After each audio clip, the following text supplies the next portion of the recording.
जय हिंद दोस्तों, आपका स्वागत है हमारे चैनल कंपटीशन हब पर। आज से हम शुरू करने जा रहे हैं 30 ऐसे महत्वपूर्ण प्रश्न जो परीक्षा में आ सकते हैं। तो चलिए शुरू करते हैं। पहला प्रश्न है, किसके द्वारा अमीबा अपना भोजन ग्रहण करता है? ऑप्शन है कूटपाद, बी नंबर परिवहन, सी नंबर भोजन रसधानी और डी नंबर केंद्रक। चलिए, राइट आंसर होगा, जल्दी बताइए। राइट आंसर होगा कूटपाद विधि द्वारा। राइट आंसर कूटपाद विधि द्वारा। अगला, वे पौधे जिनका पोषण सड़ी गली चीज़ों पर आश्रित रहता है उन्हें क्या कहते हैं? वे पौधे जिनका पोषण सड़ी गली चीज़ों पर आश्रित रहता है उन्हें क्या कहते हैं? ऑप्शन है परजीवी, मृतजीवी, स्वपोषी और परपोषी। चलिए बताइए, राइट आंसर क्या होगा? इसका राइट आंसर होगा मृतजीवी। ये सड़ी गली चीज़ों को खाते हैं और इसीलिए इन्हें मृतजीवी कहते हैं। अगला क्वेश्चन, प्रकाश संश्लेषण के लिए निम्न में से क्या आवश्यक नहीं है? क्वेश्चन है, प्रकाश संश्लेषण के लिए निम्न में से क्या आवश्यक नहीं है? ऑप्शन है क्लोरोफिल, जल, कार्बन डाइऑक्साइड और ग्लूकोज। बताइए क्या होगा? राइट आंसर होगा प्रकाश को क्या आवश्यक नहीं है, तो राइट आंसर होगा ग्लूकोज। देखिए, प्रकाश संश्लेषण के लिए पौधे क्या क्या लेते हैं? वातावरण से कार्बन डाइऑक्साइड और सूर्य का प्रकाश, और उनमें क्लोरोफिल होता है, पत्तियों में क्लोरोफिल होता है। ये तीनों मिलकर प्रकाश संश्लेषण करते हैं, लेकिन ग्लूकोज उनमें आवश्यकता नहीं होती। ग्लूकोज उत्पाद के तौर पर बनता है, तो राइट आंसर होगा ग्लूकोज। ग्लूकोज।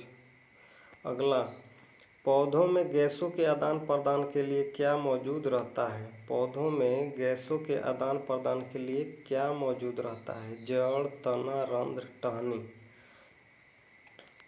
तो इसका राइट आंसर होगा रंध्र।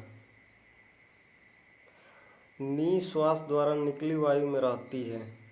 क्वेश्चन नंबर 5, निश्वास द्वारा निकली वायु में क्या रहती है? CO2, O2, पायरुवेट और नाइट्रोजन। अब देखिए, श्वसन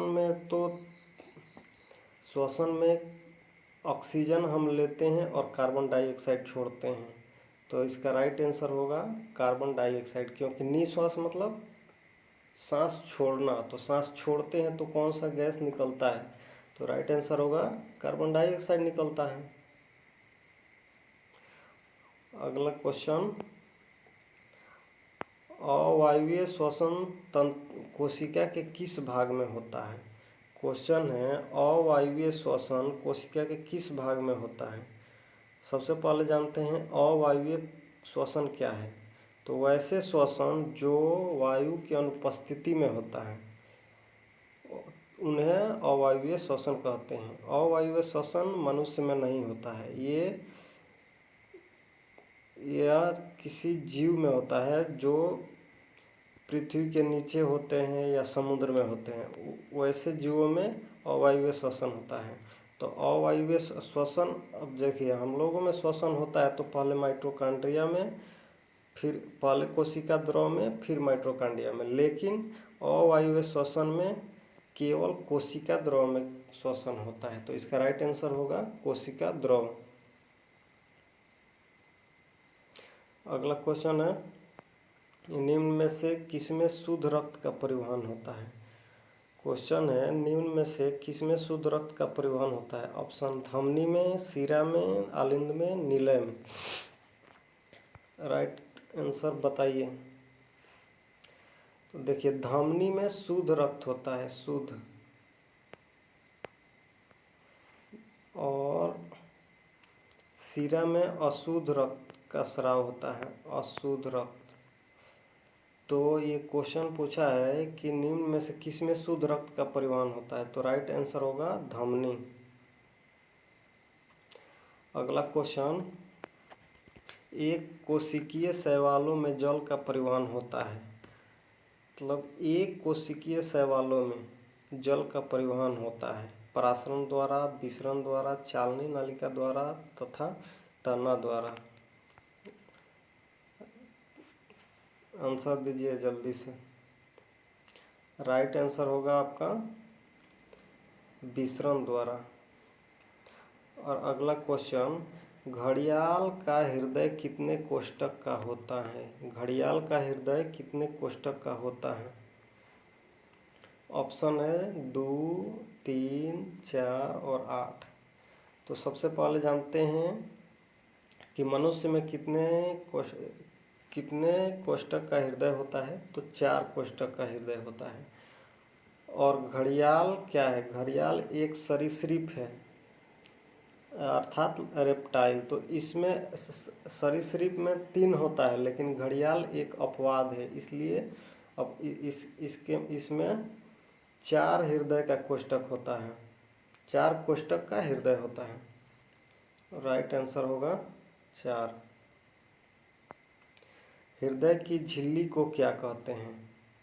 क्वेश्चन है, हृदय की झिल्ली को क्या कहते हैं? Pericardium, peritoneum, pleura, pacemaker. Right answer होगा पेरिकार्डियम।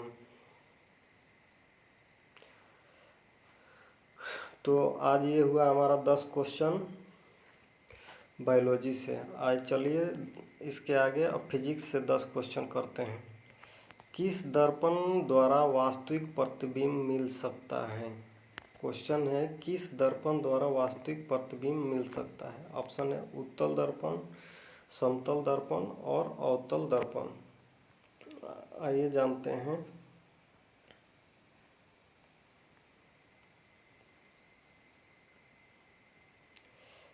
उत्तल दर्पण आपका होता है ऐसे, और ये होता है आपका कलर वाला भाग, और यहाँ से प्रकाश आता है। तो उत्तल दर्पण द्वारा बना प्रतिबिंब हमेशा होता है काल्पनिक।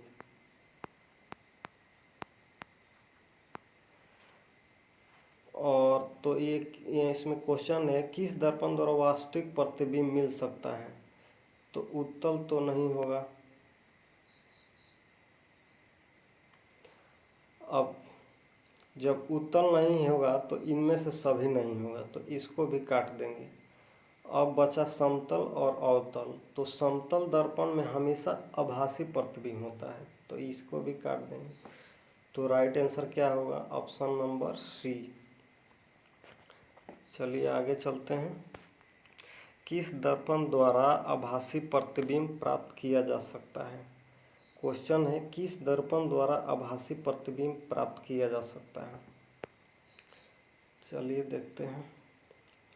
हम अभी बताए हैं कि समतल दर्पण द्वारा आभासी प्रतिबिंब प्राप्त होता है, अर्थात इससे के द्वारा आभासी प्रतिबिंब प्राप्त हो सकता है। उत्तल दर्पण द्वारा भी प्राप्त हो सकता है और अवतल दर्पण भी प्राप्त हो सकता है। अवतल दर्पण द्वारा आभासी और वास्तविक दोनों प्रकार का प्रतिबिंब बनता है, इसको याद रखना होगा। अवतल दर्पण द्वारा बना प्रतिबिंब आभासी और वास्तविक दोनों प्रकार का होता है, जबकि समतल दर्पण द्वारा और उत्तल दर्पण द्वारा बना प्रतिबिंब हमेशा काल्पनिक होता है। तो क्वेश्चन है, किस दर्पण द्वारा बना प्रतिबिंब आभासी प्रतिबिंब प्राप्त किया जा सकता है? तो अर्थात 1, 2, 3 तीनों द्वारा। तो राइट आंसर क्या होगा? ए, बी, सी तीनों द्वारा, ई होगा आंसर। क्वेश्चन है 3 नंबर, किस दर्पण को अभिसारी दर्पण कहते हैं? किस दर्पण को अभिसारी दर्पण कहते हैं? ऑप्शन उत्तल दर्पण, अवतल दर्पण, समतल दर्पण और सभी। तो अभिसारी दर्पण, अब समझिए क्या अभिसारी दर्पण क्या है। अभिसारी दर्पण वैसा दर्पण जो प्रकाश किरणों को एक बिंदु पर एकत्रित करता है उसे अभिसारी दर्पण कहते हैं। तो इसमें अवतल दर्पण हो जाएगा आपका, अवतल दर्पण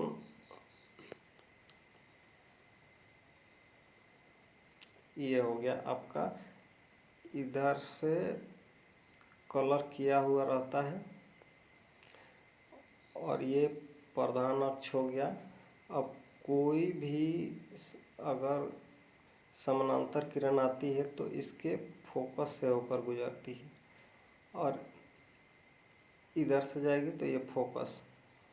तो ये क्या करता है, ये प्रकाश को एक बिंदु पर एकत्रित कर मिलाता है, तो इसलिए इस दर्पण को हम अभिसारी दर्पण कहते हैं। तो राइट आंसर होगा अवतल दर्पण। इसके बाद है अगला उत्तल दर्पण। एक उत्तल दर्पण की त्रिज्या 12 सेंटीमीटर है। क्वेश्चन है, एक उत्तल दर्पण की त्रिज्या 12 सेंटीमीटर है और दर्पण से 12 सेंटीमीटर की दूरी पर रखी वस्तु का प्रतिबिंब कहाँ बनेगा। अब आपको एक चीज़ याद रखना होगा, दर्पण सूत्र। दर्पण सूत्र, दर्पण सूत्र क्या होता है, 1/f = 1/v + 1/u। अब यहाँ हम देखेंगे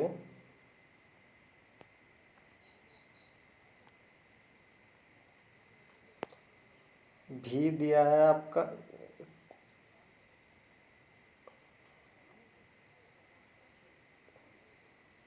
इतनी दूरी पर रखिए, अर्थात u दिया है। तो u बराबर -12 सेंटीमीटर और त्रिज्या r = 12 सेंटीमीटर। तो f = होता है r/2, तो 12/2 = 6 सेंटीमीटर। अब हमको निकालना है प्रतिबिंब कहाँ बनेगा, तो v = वाट। तो अब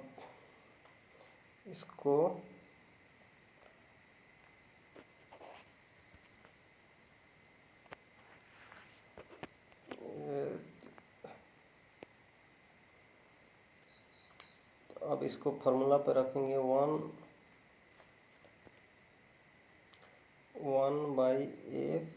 = 1/v + 1/u। तो f था 6 और उत्तल दर्पण है तो यह प्लस होगा, तो 1/6 बराबर 1/v + 1/-12।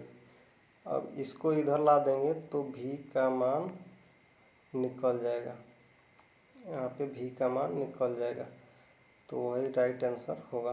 इसको निकाल लीजिएगा, ये यहाँ स्क्रीन पे पूरा नहीं आ पा रहा है इसलिए हम नहीं निकाल रहे हैं, इसको आपके लिए छोड़ते हैं। 1 मिनट लाइट।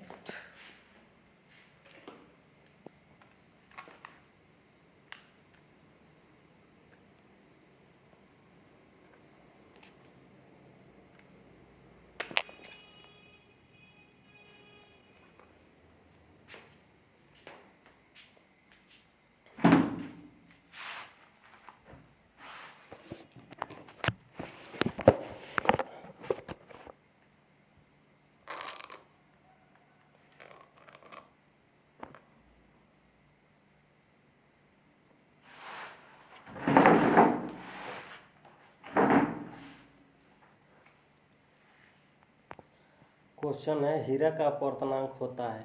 ऑप्शन 1.33, 1.003, 4.2 और 2.4।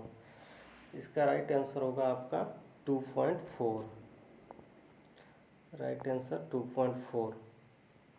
अगला, किस लेंस को अभिसारी लेंस कहते हैं। अभिसारी का अर्थ होता है एक जगह एकत्रित होना, प्रकाश किरण को एक जगह एकत्रित करना, उसे अभिसारी कहते हैं। तो अब इसमें पहले दर्पण में पूछा था कि किस दर्पण को अभिसारी दर्पण कहते हैं, तो वहाँ पे हो गया था अवतल दर्पण। और यहाँ पूछा है लेंस, तो लेंस का होता है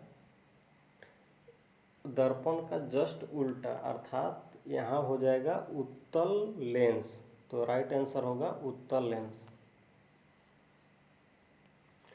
अगला क्वेश्चन, एक लेंस की क्षमता +5 डायोप्टर है तो यह लेंस होगा। एक लेंस की क्षमता 5 डायोप्टर है तो यह लेंस होगा। तो अब पहले फार्मूला हमको याद रखना होगा, 1/p इक्वल टू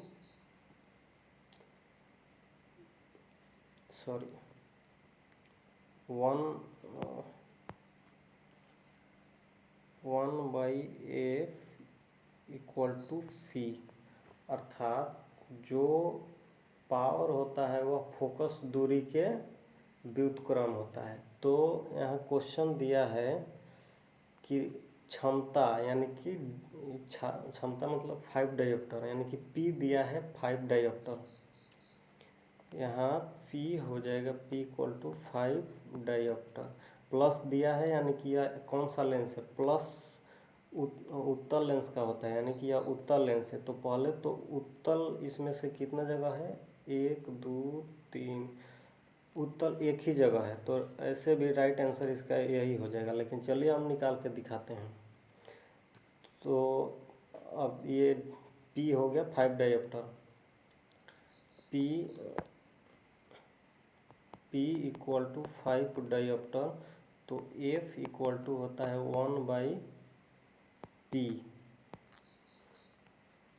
तो 1/5। अब ये मीटर में है तो इसको सेंटीमीटर में चेंज करने के लिए 100 से गुना करेंगे, 5 से 20, अर्थात 20 सेंटीमीटर राइट आंसर। इसका राइट आंसर ए होगा। यदि किसी वस्तु का आवर्धन 1 है तो वस्तु का प्रतिबिंब होगा। आवर्धन का फॉर्मूला होता है प्रतिबिंब की ऊंचाई बटा वस्तु की ऊंचाई। ये पूछा है किसी वस्तु का आवर्धन +1 है तो वस्तु का प्रतिबिंब होगा, यानी वस्तु से बड़ा होगा कि वस्तु के बराबर होगा, या वस्तु से छोटा होगा, या वस्तु से बहुत बड़ा होगा। तो +1 है, यानी कि m इक्वल टू +1,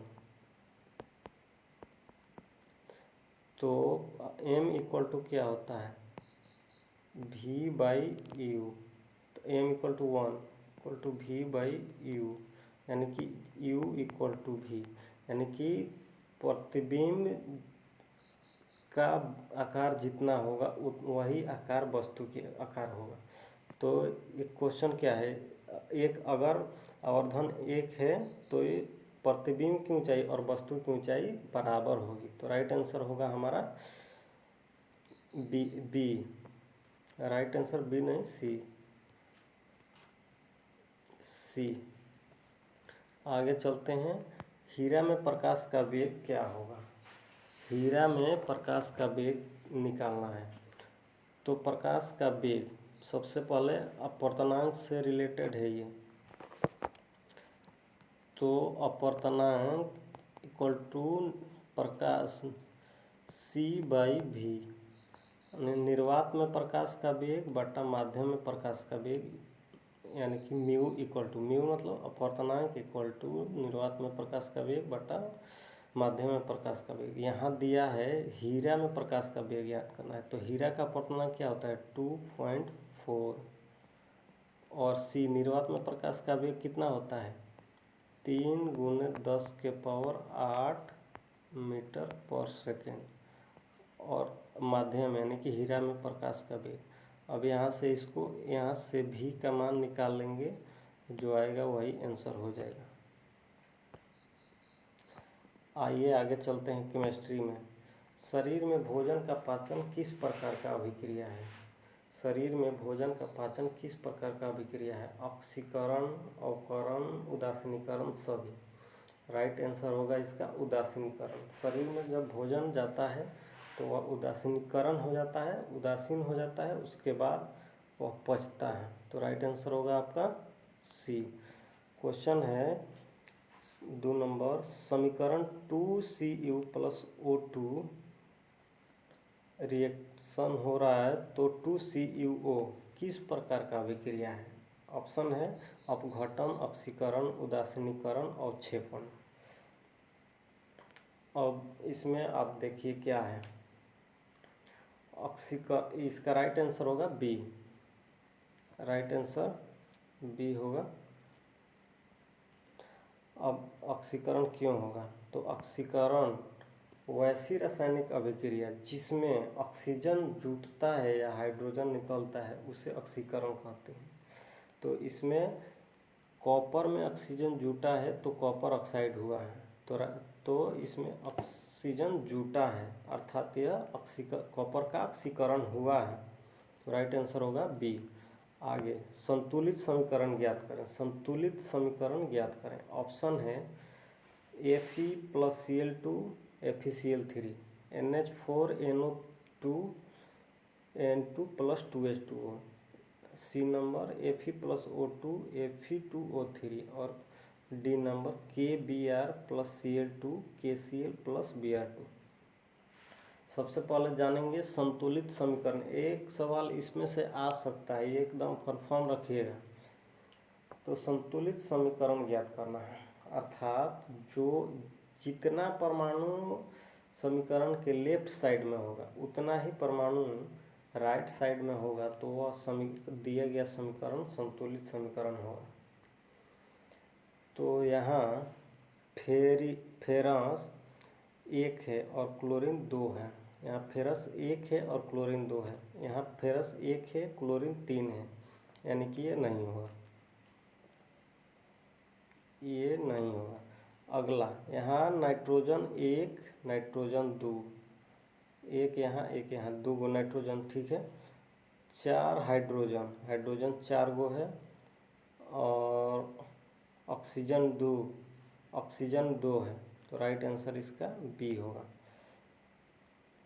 इस प्रकार से हम देख लेंगे कि संतुलित समीकरण क्या है। तो अगर दोनों साइड बराबर परमाणु होंगे तो उसे संतुलित समीकरण कहते हैं। इसमें देख लीजिए Fe 1 है, यहाँ पे 2 है, तो ये नहीं होगा। यहाँ पोटेशियम 1 है, ये ठीक है। ब्रोमीन 1 है, यहाँ ब्रोमीन 2 है, तो ये भी नहीं होगा। तो राइट आंसर होगा बी नंबर। आगे निम्न में कौन संयोजन अभिक्रिया नहीं है? निम्नलिखित में से कौन संयोजन अभिक्रिया नहीं है?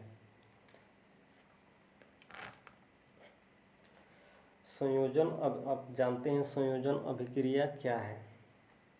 संयोजन अभिक्रिया वैसी रासायनिक अभिक्रिया जिसमें 2 या 2 से अधिक यौगिक मिलकर एक यौगिक का निर्माण करें तो उसे संयोजन अभिक्रिया कहते हैं। 2 या 2 से तत्व या यौगिक मिलकर एक यौगिक का निर्माण करें उसे संयोजन अभिक्रिया कहते हैं। अब देखिए यहाँ 1 और 1 2 गो मिलके एगो यौगिक बनाया है हाइड्रोक्लोरिक अम्ल। यहाँ एक यौगिक 2 यौगिक मिलके यहाँ फिर से देखते हैं। यहाँ 2 हाइड्रोजन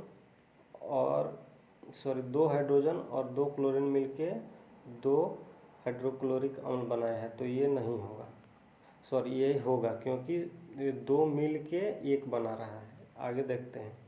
कैल्शियम ऑक्साइड और हाइड्रोक्लोरिक अम्ल 2 मिलके 2 गो बना रहा है, यहाँ भी संयोजन हो रहा है, यानी कि 2 गो मिलके 2 गो बना रहा है, ये भी ठीक है। और NaOH, ये यहाँ NaOH और HCl 2 गो मिला के ये भी 2 गो बन रहा है, ये भी होगा। लेकिन यहाँ क्या हो रहा है? यहाँ संयोजन नहीं हो रहा है। यहाँ पे कैल्शियम कार्बोनेट टूट के कैल्शियम ऑक्साइड और कार्बन डाइऑक्साइड, ऑप्शन ए में कैल्शियम कार्बोनेट टूटकर कैल्शियम ऑक्साइड और कार्बन डाइऑक्साइड बना रहा है, यानी टूट रहा है। यहाँ संयोजन नहीं हो रहा है, यहाँ विघटन हो रहा है। तो राइट आंसर होगा आपका ए। आगे चलते हैं। निम्न में कौन एक अम्ल है? सबसे पहले अम्ल पहचानने के लिए आपको क्या करना होगा। अम्ल, अब आपको अम्ल कैसे होगा, तो अम्ल अधातु का ऑक्साइड, अधातु का ऑक्साइड, अधातु का ऑक्साइड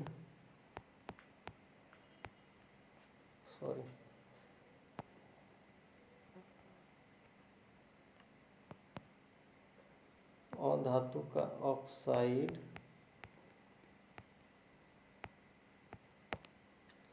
अम्लीय होता है और धातु का ऑक्साइड क्षारीय होता है।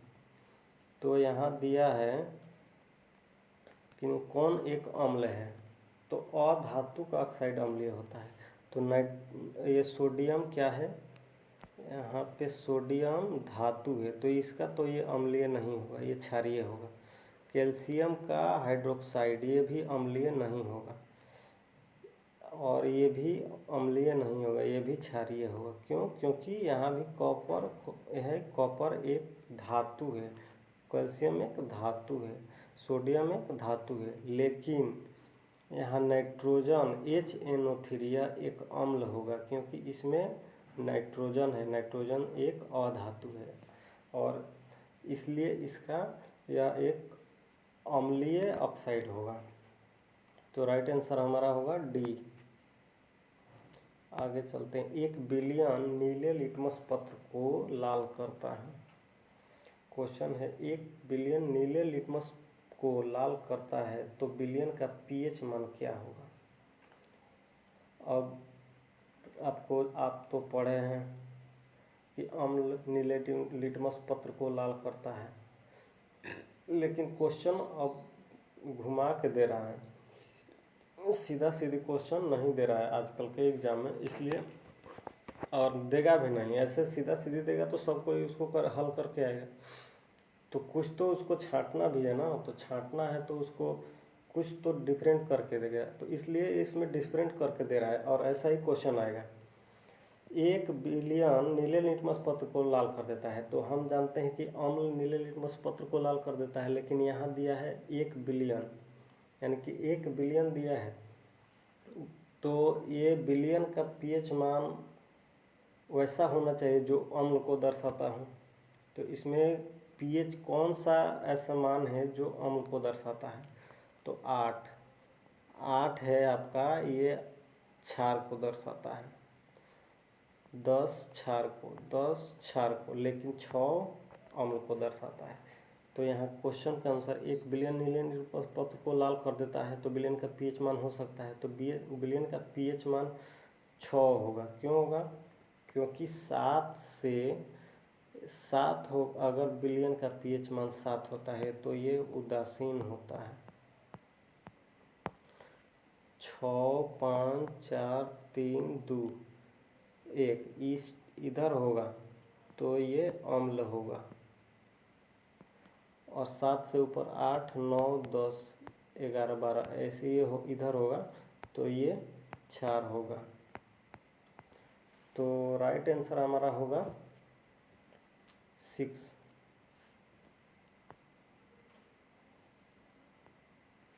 अगला क्वेश्चन चलिए देखते हैं। निम्न में कौन हाइड्रोनियम आयन है। हाइड्रोनियम आयन का राइट आंसर होगा H3O+। अगला, उदासीन विलयन का pH मान कितना होता है। उदासीन विलयन का pH मान कितना होता है, तो राइट आंसर होगा उदासीन, अभी बताए हैं कि उदासीन विलयन का pH मान 7 होता है, तो राइट आंसर 7। अगला, धावन सोडा का रासायनिक फार्मूला क्या होता है। धावन सोडा मतलब धोने वाला सोडा, यानी कि कपड़ा धोने वाले सोडा का रासायनिक सूत्र क्या होता है, तो राइट आंसर होगा Na2CO3 10H2O। ये फार्मूला आपको हर हाल में याद रखना है, क्योंकि इस फार्मूला को ही घुमा घुमा के पूछता है। कभी पूछ देगा कि धावन सोडा में कितने जल होते हैं, तो राइट आंसर होगा 10 जल के अणु होते हैं। आगे कभी पूछ देगा कि धावन सोडा का अणुभार ज्ञात करें। तो इसका अणुभार आपको ज्ञात करना होगा। Na2CO3 10H2O इस सब का अणुभार ज्ञात करना होगा। ये हम आगे के वीडियो में बताएंगे कैसे अणुभार ज्ञात करते हैं। अगला, नींबू का pH मान कितना होता है? ऑप्शन है 1.0, 2.5, 4.1 और 7। तो नींबू का pH मान याद रखिएगा 2.4 से 5 होता है। राइट आंसर होगा बी। आगे हम देखते हैं, ये आपको कुछ होमवर्क के रूप में दे रहे हैं, इसको आपको हर हाल में याद कर लेना है, क्योंकि इस बार नहीं, हमेशा ये ग्रुप डी का ये फेमस है को फार्मूला वो पूछेगा ही, फार्मूला पूछता है, इसलिए आपको फार्मूला याद रख के जाना है। जैसे साधारण नमक का NaCl, धोने वाला सोडा Na2CO3 10H2O, धावन सोडा इसी को बोलते हैं। इसको याद नहीं रखना है, ये नहीं आता है। बेकिंग सोडा याद रखना है। चिली सॉल्टपीटर हाइपो, ये भी नहीं आता है। कास्टिक सोडा आता है, और सोडा पोटास, कली चूना, बुझा हुआ चूना, ये सब इम्पोर्टेंट है। सिंदूर, कैलोमल, ये कोरोसिव सप्लीमेंट, ये नहीं आएगा, इसको याद नहीं रखना है। नीला थोथा आता है, हरा थोथा आता है, सफ़ेद थोथा, नाइटर ये भी आता है, और सोडामाइड, चौक, नौसादर है, ये सबको याद रखना है। 3 चीज़ को याद नहीं रखना है, इसको ये 3 चीज़ को छोड़ के बाकी सबको याद रखिए। कंफर्म है कि इससे हर किसी न किसी शिफ्ट में डेली पूछेगा, मेरा ये दावा है, क्योंकि मैं एक रेलवे कर्मचारी हूँ और मैं जानता हूँ कि किस टाइप से क्वेश्चन पूछता है। इसलिए आप निश्चिंत होकर ये सब मैं जो पढ़ा रहा हूँ उसको एकदम ध्यान से पढ़िए। मैं गारंटी देता हूँ कि मैं जो पढ़ा रहा हूँ उससे बाहर नहीं जाएगा। बस पढ़ते रहिए, मेरा MCQ देखते रहिए, मैं डेली MCQ कराऊंगा शाम को। ओके, जय हिंद। तब आप एक चीज़ भूलें या नहीं, हमारा चैनल कंपटीशन